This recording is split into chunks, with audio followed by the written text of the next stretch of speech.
Jadi kegiatan kita pada hari ini adalah kegiatan yang merupakan sebuah amanah dalam tata tertib DPR, yaitu mensosialisasikan regulasi yaitu kanun yang ada di Kota Banda Aceh. Pada hari ini kita mengambil momen mensosialisasikan kanun nomor 5 tahun 2021 tentang penyelenggaraan ketahanan keluarga. Tentunya banyak hal yang tadi kita sampaikan, salah satunya adalah bagaimana Banda Aceh ini merupakan barometernya provinsi, itu mampu memberikan sebuah pelayanan kepada masyarakat yang itu berhubungan dengan ketahanan keluarga. Jadi tujuannya adalah salah satunya bagaimana menciptakan keluarga yang religius, keluarga yang ketahanan ekonomi, ketahanan budaya, dan juga ketahanan sosial lainnya, sehingga ini akan menjadi sebuah jaminan dalam sebuah penerapan regulasi.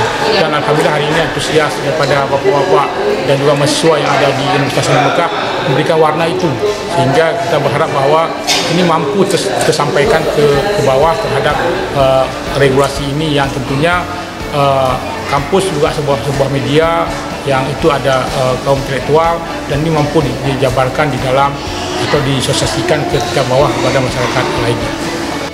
Alhamdulillah dengan kegiatan hari ini kita mampu bersosialisasi tentang penyelenggaraan ketahanan kanun nomor 5 tahun 2021 tentang penyelenggaraan ketahanan keluarga. Kami melalui Dinas Pemberdayaan Perempuan, Perlindungan Anak, Pengendalian Penduduk, dan Keluarga Berencana Kota Banda Aceh mengharapkan kerjasama dari semua instansi untuk bisa mewujudkan ketahanan keluarga di Kota Banda Aceh, yang dimulai dari keluarga kita sendiri. Dan dengan adanya kanun ini nanti juga disahkan melalui peraturan wali kota, lebih rinci daripada tata laksananya itu akan diatur lebih rinci lagi.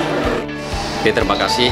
Pertama saya ucapkan kepada pemerintah Kota Banda Aceh melalui DPRK Kota Banda Aceh dalam kegiatan pelaksanaan asosiasi kanun nomor 5 ini tentang ketahanan keluarga, di mana kegiatan ini adalah sangat baik, sangat bermanfaat bagi dosen, mahasiswa di Universitas Mekah, sehingga mereka sudah bisa memahami, sudah bisa mengimplementasikan apa yang sudah diterapkan oleh pemerintah Kota Banda Aceh. Mudah-mudahan ini menjadi kegiatan terus-menerus di dalam sosialisasi kepada masyarakat, baik itu kaum intelektual dan mahasiswa maupun masyarakat desa.